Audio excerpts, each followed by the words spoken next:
আপনার গরু, মহিষ, ছাগল বা ভেড়া কি ঠিকমতো খাবার খাওয়ার পরও ওজন বাড়াচ্ছে না, বারবার অসুস্থ হয়ে পড়ছে?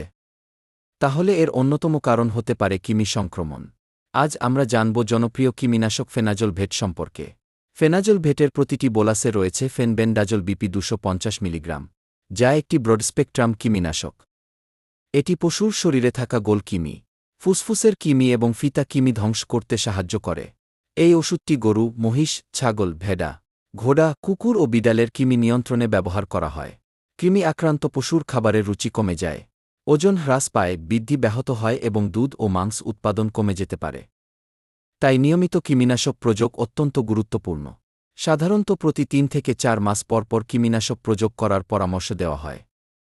তবে পশুর বয়স, ওজন ও শারীরিক অবস্থার উপর ভিত্তি করে ডোজ নির্ধারণ করতে হবে।